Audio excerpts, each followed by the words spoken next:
본문의 말씀은 이제 안식년과 관련해서 그 안식년의 채무자에게 빚을 독촉하지 말고, 또 안식년이 가까이 이제 오니까 형제가 그 빚을 이렇게 구하러 오는 걸 보고 완악한 마음을 갖지 말고 잘 구워주라라는 그런 명령입니다. 1절 3절을 보면은 매 7년 끝에는 면제하라. 그러니까 매 7년은 이제 안식년을 의미하죠. 그래서 안식년의 채권자는 그 이웃에게 구워준 것을 면제하고 그 이웃에게 빚을 독촉하지 말아야 합니다. 그 안식년은 뭐 이제 땅을 또 1년을 쉬게 하기도 하죠. 그리고 또 안식년에는 6년 동안 종살이 했던 사람들을 또 자유롭게 해주는 그러한 규례들이 있습니다. 빚을 면제하라는 말은 그동안 빌려준 돈을 탕감해 주라는 말이 아니라 다만 안식년 동안에는 빚 독촉을 하지 말라는 거예요. 그래서 빚을 얘기하지 않으므로 이제 1년 동안은 편안하게 살도록 안식을 누리라는 말이에요. 그러니까 채권자와 채무자가 함께 안식을 누리는 상호간의 복이에요. 돈 빌려준 사람도 또 돈을 달라고 하는 것도 불편하지 않습니까?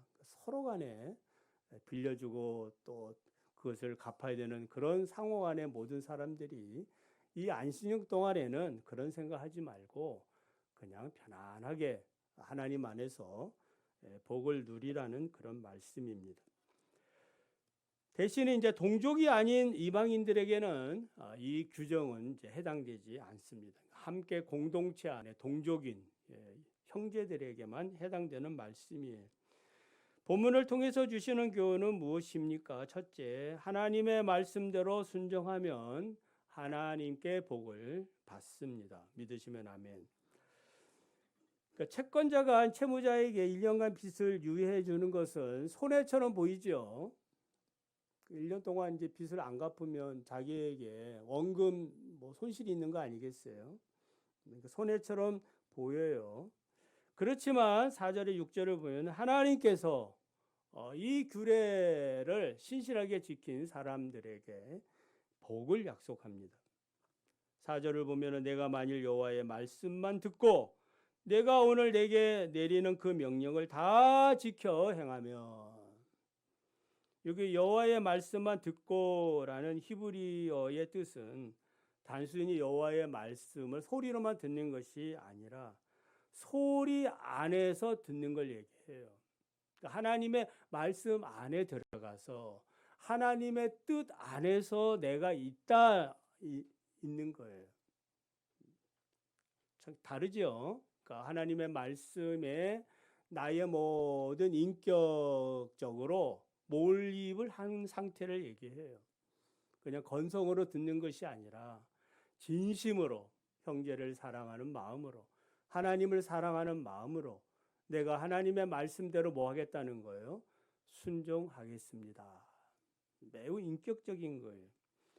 청종의 의미라고도 볼 수 있어요. 사무엘상 15장 22절을 보면 사무엘이 이제 사울 왕에게 하는 말이죠. 여호와께서 번제와 다른 제사를 그의 목소리를 청종하는 것을 좋아하신 같이 좋아하시겠나이까. 순종이 제사보다 낫고 듣는 것이 수양의 기름보다 낫습니다.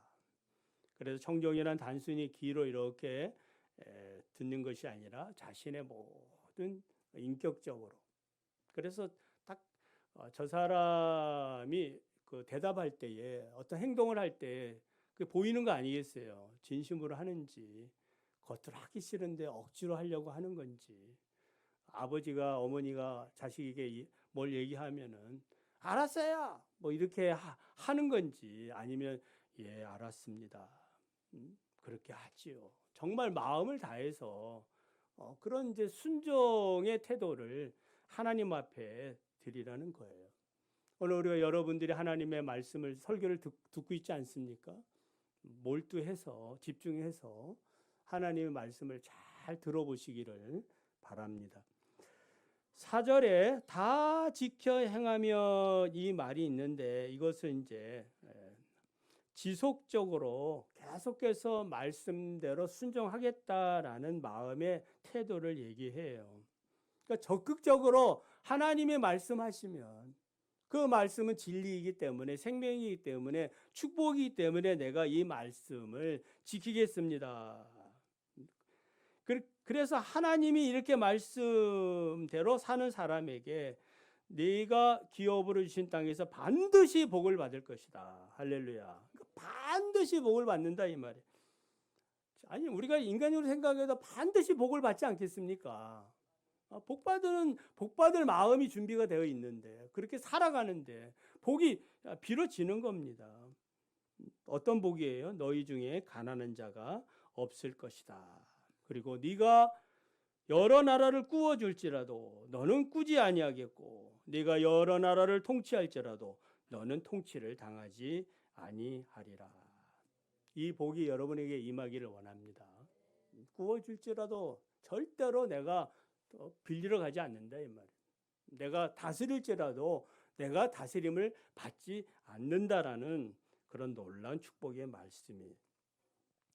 한 사람 한 사람이 하나님의 명령에 따라 순종할 때에 형제와 이웃들에게 하나님의 말씀을 따라 그 말씀대로 행할 때에 하나님께서는 나라 전체를 큰 축복의 통로로 삼는다라는 거예요. 열방 가운데에 부강한 나라가 되게 한다는 거예요.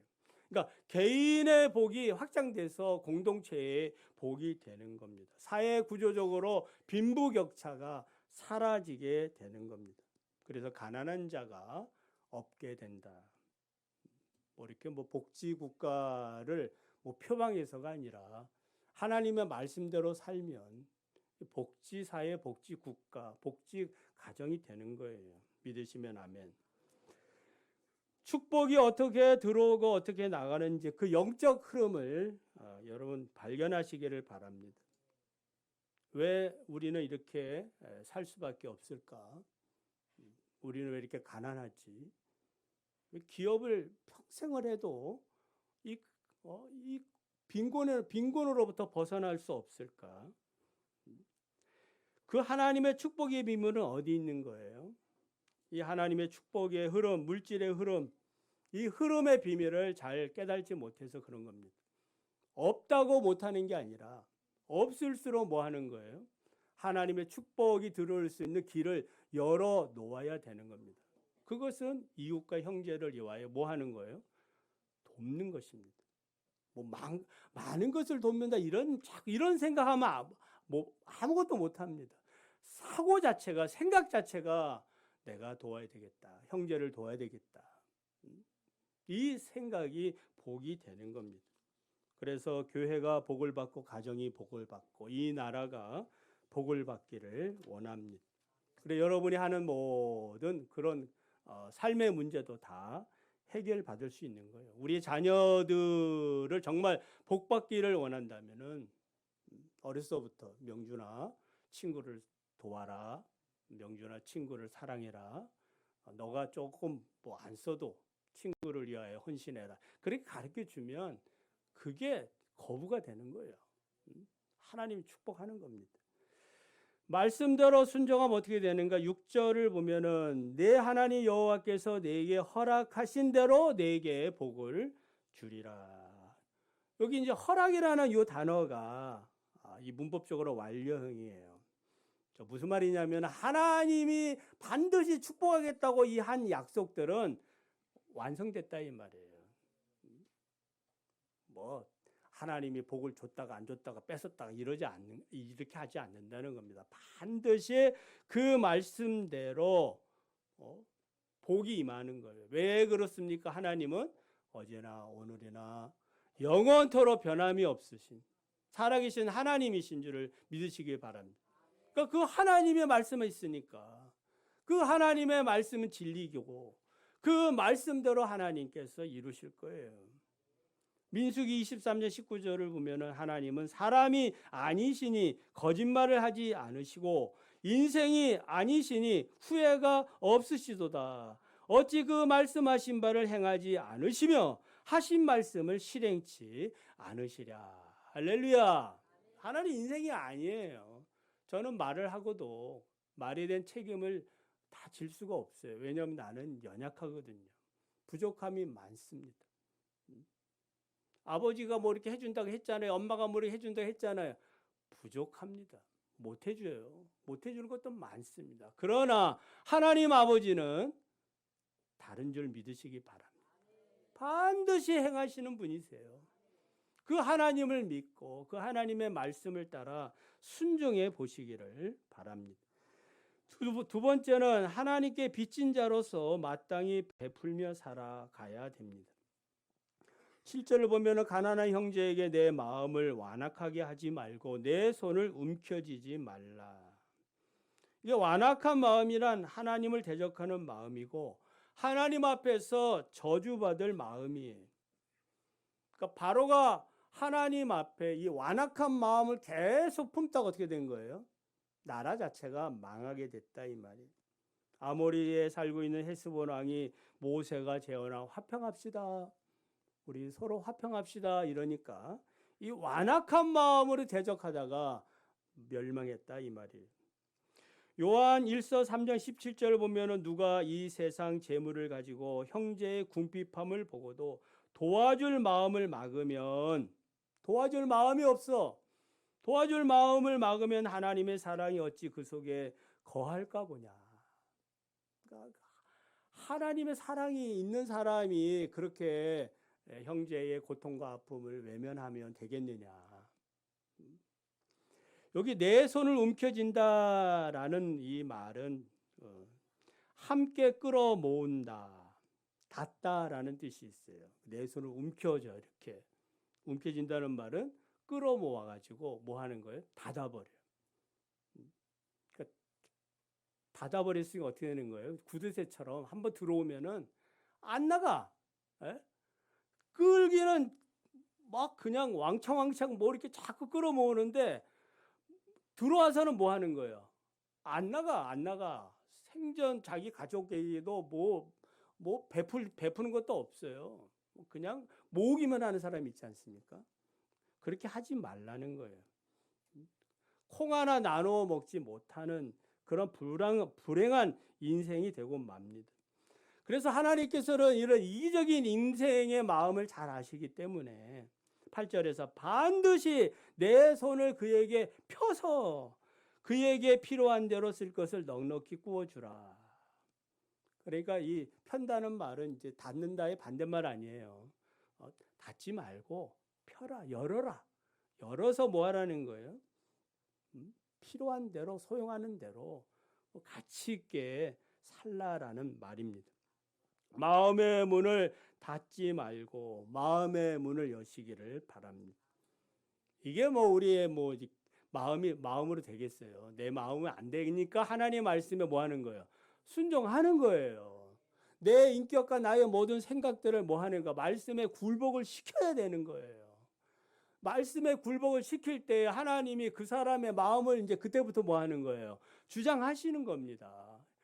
아, 정말 기쁘네. 주니까 뭐 하는 거예요? 이게 마음이 전에 몰랐던 그런 행복함을 느끼는 거예요. 하나님 주시는 복이에요. 그래서 참된 경건이란 무엇이겠습니까? 야고보서 2장 15절 17절 보면은 만일 형제나 자매가 헐벗고 일용할 양식이 없는데 너희 중에 누구든지 그에게 말해줘 평안히 가세요. 더웁게 하십시오. 배부르게 하십시오. 말만 하면서 아무것도 주질 않아. 그러면 무슨 이익이 있으리요? 행함이 없는 믿음은 그 자체가 죽은 것이라. 여러분 우리가 왜 이렇게 형제를 사랑하고 무엇인가 내가 가지고 있는 것을 나누어야 되느냐? 그것은 하나님이 우리에게 주셨기 때문이에요. 믿으시면 아멘. 여러분이 지금 있는 건강도, 여러분이 가지고 있는 시간도, 재능도, 지혜도, 여러분이 가지고 있는 모든 것들은 누가 주신 거예요? 하나님이 주셨다. 신명기 8장 18절을 보면은 내 하나님 여호와를 기억하라. 그가 내게 재물 얻을 능력을 주셨음이라. 내가 가지고 있는 모든 능력은 하나님이 주신 거예요. 그래 여러분들, 우리 젊은 사람들 특별히 하나님 저를 축복해 주세요. 저에게 더 비전을 주시고 재능을 주시고 왜 주셔야 됩니까? 이것 가지고 내가 하나님 영광을 위하여 살겠습니다. 그래야 그 사람이 부자가 되는 마인드가 있는 거예요. 그래야 하나님 복을 주실 거 아니겠습니까? 그 사람에게 줘야 뭔가 나눔이 실천되는 거 아니겠어요? 마음 자세부터가 뭐 자기 이기적인 생각으로 가득 차 있는데, 없다고 나는 평생 안 해. 그러면 평생 못 하는 거예요. 여러분, 우리 교회는 어려워 힘들어 아무것도 못해, 선교사도 파송 못해. 그러면 평생 못 하는 거거든요. 할 수 있어, 해보자. 조금씩이라도 지경을 넓혀 나가는 것이 중요합니다. 만약 베풀지 아니하면 어떻게 되느냐? 마태복음 18장을 보면은 일반 달란트 비유가 있죠. 어떤 종이 그 임금에게 일반 달란트 빚을 졌어요. 이거 갚을 수가 없는 돈인데 변제할 능력이 없어요. 이 종이 내 자식까지 다 팔아서 갚겠습니다 해도 갚을 수가 없는 그런 빚이거든요. 그래서 이 임금이 그 종을 불쌍히 여겨가지고 그 빚을 다 탕감해 주었어요. 그런데 그 종이 어떻게 합니까? 집으로 가다가 백다네리온 그 빚진 동료를 만나서, 그게 큰 돈은 아니거든요. 이게 1데나리온은 하루 품삯이니까 충분히 갚을 수 있는 돈이에요. 일반 달란트는 갚을 수 없고, 갚겠다는데도 불구하고 멱살을 잡고 때리고 감옥에 쳐넣는 그런 악을 행한 겁니다. 이 소식을 임금이 듣고 그 종을 다시 불러서 그에게 내렸던 모든 탕감을 취소시켰다, 이 말입니다. 하나님의 은혜를 망각하고 다른 사람에게 은혜를 베풀지 아니하면 하나님이 보실 때는 매우 망득하다. 그러니까 하나님이 우리에게 주신 것인 줄을 여러분 믿으시기를 바랍니다. 주기도 5번째 강구는 무엇이에요?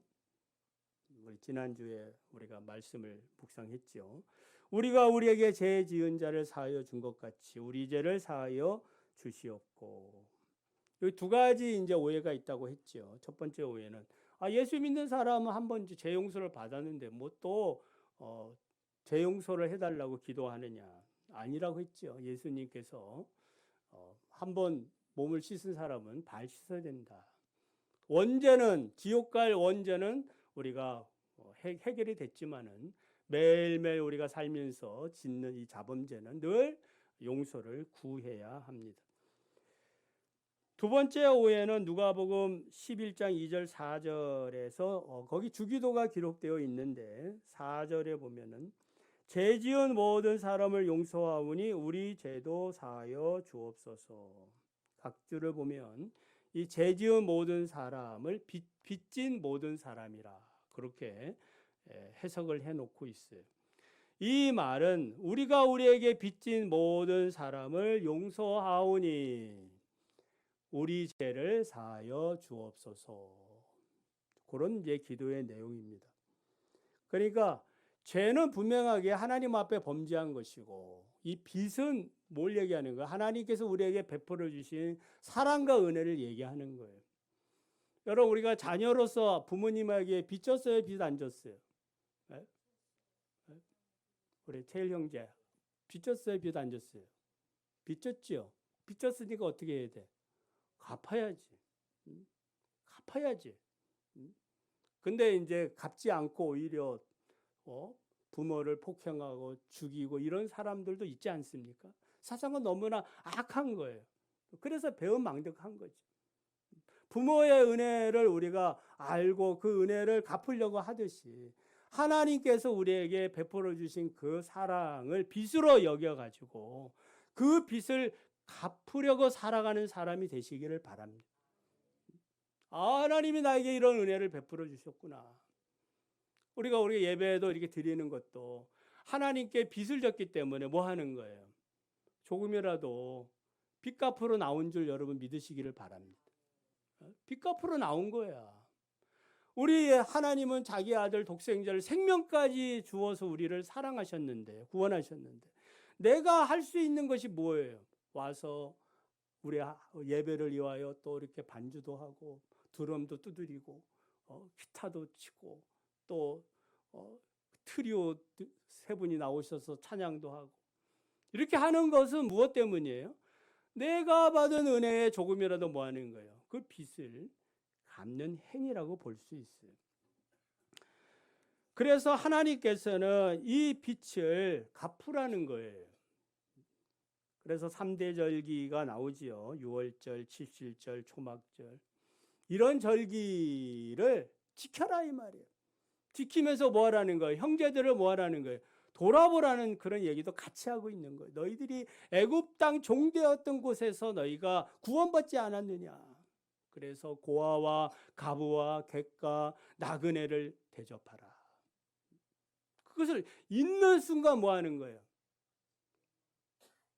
그 구원의 은혜를 잊어버리는 순간 자기 이기주의로 자기 욕심을 따라 그렇게 살 수밖에 없어요. 예수님은 선한 사마리아 사람의 비유에서 주신 말씀이 무엇입니까? 가서 너도 이와 같이 하라. 자비를 베푸는 사람이 되라는 것입니다. 자, 마지막으로 세 번째, 조건 없이 도울 때 주님께서 인정해 주십니다. 9절에 면제년이 가까워왔을 때 고의적으로 궁핍한 형제에게 돈 빌려주기 싫으니까, 왜냐하면 곧 뭐 하는 거예요? 면제년이 오면은 돈을 또 요구할 수 없잖아요. 돈을 빌려주고. 그러니까 그냥 피하고 이런다 이 말이에요. 돈 빌려주기 싫어가지고 막 문 두드리면은 없는 것처럼 하고 형제를 피한다 이 말이에요. 악한 마음을 갖습니다. 이해득실을 따지고 저울질하는 것은 다 누가 보시는 거예요? 하나님이 보시는 겁니다. 자신의 이익을 전제로 하는 것은 상업상의 거래지 그것은 형제를 위한 그런 사랑의 도움이 아닌 것입니다. 그래서 7절 8절에도 가난한 자들이 함께 거할 때는 마음을 완악하게 하지 말고 그들이 요구하는 대로 넉넉하게 구워주라고 명령을 합니다. 이 명령은 성도들이 공경에 처해 도움을 청할 때 외면하지 말라는 말씀이죠. 이 말씀은 지금 우리에게 다 해당되는 거예요. 가족들이 힘들고 어려울 때에 뭐 하는 거예요? 도와주는 거죠. 적극적으로 도와줘야 되는 거예요. 저 얘기 해서 죄송합니다만은 제가 중학교 1학년 다니다 2학년을 못 다니지 않았습니까? 왜 그렇게 했어요? 아버지가 너 돈 벌어라. 가정을 너가 살려야 되겠다. 그러니까 예, 아버지. 제가 중학교 부회장도 하고 선생님이 찾아와가지고 얘는 그냥 학교만 보내십시오. 저는 아버지의 말씀에 순종하는 거예요. 예, 아버지. 그래 나중에 이제 하나님이 복을 주셔서 대학원도 졸업하고 이렇게 제 목사가 돼 있는 거 아니겠습니까? 저는 자신 있게 말씀드릴 수가 있어요. 하나님께서 우리의 모든 소유를 주셨음을 믿으시기를 바랍니다. 그래서 청지기의 정신을 가지시고 진실한 청지기로 사시기를 바랍니다. 누가복음 12장 42절 43절에 주께서 이르시되 지혜 있고 진실한 청지기가 되어 주인에게 그 집 종들을 맡아 때를 따라 양식을 나누어 줄 자가 누구냐. 주인이 이를 때 그 종이 그렇게 하는 것을 보면 그 종은 복이 있느니라. 그러니까 여러분 각자의 삶에서 하나님이 원하시는 사랑의 어떠한 빛의 행동을 하라는 거거든요. 그것이 여러분의 인생에 있어서 막 손해가 되고 뭔가 인생이 바뀔 것 같은 그런 위기에 있어도 아니에요. 그렇지 않습니다. 하나님이 여러분을 복을 주십니다.